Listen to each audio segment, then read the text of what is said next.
Murder is an art, and as such, the privilege of committing it should be reserved for those few who are really superior individuals. And the victims, inferior beings whose lives are unimportant anyway. Obviously. You aren't planning to do away with a few inferiors, by any chance? Who knows? I'm a creature of whim. Is it all over? Brandon! A stupid display like that in front of somebody else will be just as good as a confession. Being weak is a mistake. Because it's being human? Because it's being ordinary. There's something upsetting both of you a great deal. I think we're going to get caught. You've got to pull yourself together. It's odd the way one can pyramid simple facts into wild fantasies, isn't it? Good and evil, right and wrong were invented for the ordinary average man, the inferior man, because he needs them. This party will be the most exciting ever given. Oh, no.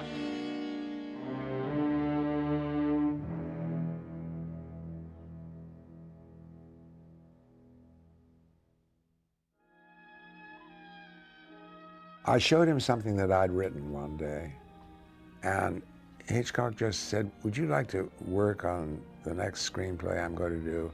It's based on Patrick Hamilton's play. It was a true story. And I got the play and I read it, and I thought, I'd love to do this. So I would sit and we would hack out the scenes that he wanted to shoot, and we would find bridges for the stuff he didn't want to shoot. Some elements in the film followed the play, some did not. But then he brought in Arthur Lawrence to write the finished screenplay. And that was a general tendency he had. He would have a treatment written, and he worked very closely with whoever was designing that treatment. And we would sit day after day after day in his garden in Bel Air, and Hitch would produce a bottle of wine around noon. He was a great one for plying you with liquid refreshment. And then he'd hire someone to take that tradition that I've got, and he's earned it. I had been working on the screenplay for The Snake Pit, which was getting a lot of attention in Hollywood. And I think that brought me to Hitch's attention. I think the real reason was he wanted a playwright, because this is essentially a play and done as a play. So he came to me. I liked the idea of working with him, and we got along very well. It was very easy, really. Rope really comes from an English play by Patrick Hamilton called Rope's End. And I thought it was going to be easier than it was to make it American. The trouble was when you translated the English dialogue, it became very homosexual, unintentionally. And also the class system. It's very different in England than here. I suppose. The picture was much more successful in Europe because I suppose in Europe they were used to it and we weren't here. And they didn't deny, but they never discussed that it was based on the Loeb Leopold case. They ignored it. I couldn't understand that. Two rich boys in a Chicago school decided to murder a third boy for the thrill of it. And I mentioned it and everybody looked blank and went on with whatever we were talking about. But it obviously came from that. At that time, because of a thing called the Legion of Decency and the Catholic Church, they had a watchdog of censors. And you had to be careful. There were certain rules. If a man and a woman were on the same bed, one of them had to have his or her feet on the floor. A married couple could not sleep in the same bed. A woman couldn't ask a man for a divorce. The man had to say, I know you want a divorce. With Rope, of course, you could never say that they were it.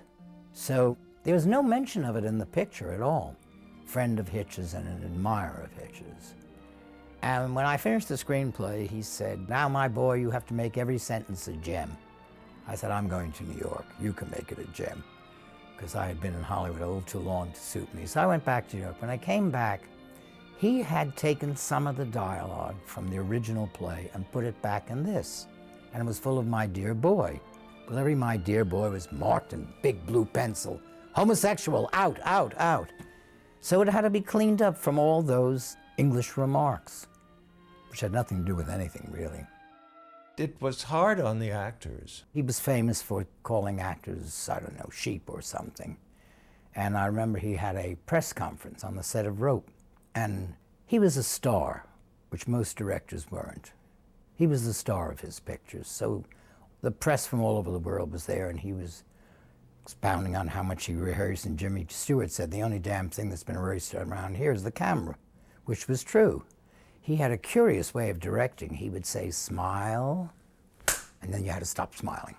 That was directing actors. But he got what he wanted. Very subdued, and the costumes were all very quieted. He was careful about that. And you saw it on the screen. It was like a Mexican fiesta in Olivera Street, because the printing process was quite primitive then.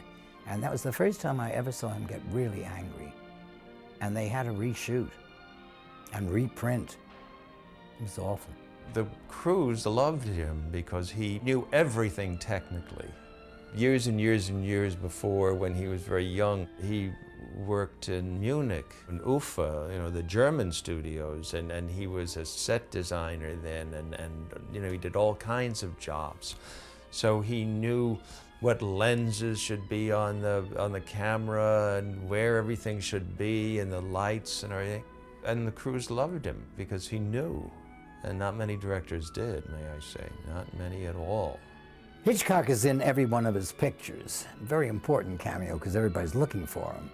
And the question was, how was he going to get himself into a picture that takes place in one room? So the original idea, which was his, he was going to have a neon drawing of his profile on a sign outside the room, which he did, and then I suppose he decided it was too obvious or too jokey. So under the titles, you see him walking along the street where the boys have their apartment. Hitch was very witty. He could be outrageous, but he liked humor a lot. He enjoyed it tremendously. There's always humor in his movies. Somewhere along the line, there's something that happens. I hope you knock 'em dead. He was a punster. He would say, don't come pig's tail. That means twirly. That means too early. By the time you figured that out, you were late. He would say, Ford after Ford. This is a long one. It gets down to Tin Lizzie, and then Tin after Tin, and then it's 10 after 10. But it amused the two fellows, and there wasn't room for it, let's put it that way. I didn't want to show them obsessed with murder and all that. After all, if they wanted to do murder for kicks, they must get some pleasure out of it, but let's see the pleasure. I suppose they were afraid if you showed the pleasure, you would hate them. I don't know, I thought it would make them more interesting, but anyway, it's not in. There's something upsetting both of you a great deal, something that, Excuse me, sir. They had dailies, except here you saw a reel. And finally the whole thing was put together. It was easier to put together than most pictures because they didn't have to do any cutting. It was already cut. He knew just where he was going to cut, why he was going to cut, and in the case of Rope, why he was not going to cut.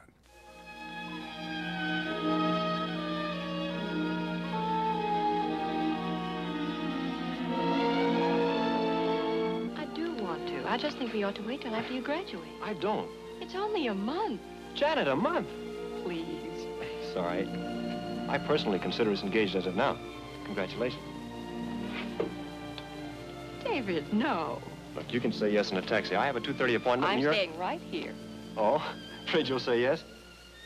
I'll see you tonight at Brandon's party. To promote the movie, they had a really unusual trailer. They had the victim, David, with his girlfriend, and he turns and says to her, well, I'll see you later.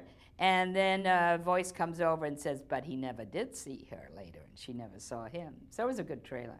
that's the last time she ever saw him alive. And that's the last time you'll ever see him alive.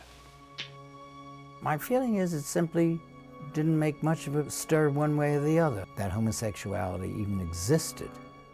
And here they had well-known Hollywood players involved in it. So they didn't want to see what was there. So the best thing, well, let's not talk about this picture about it. I think that was sort of the general reaction. We would have lunch together sometimes, and I didn't really get to know him that well then. It wasn't until Strangers on a Train where we really became good friends. My experiences with Hitchcock were very meaningful to me, and I learned a lot.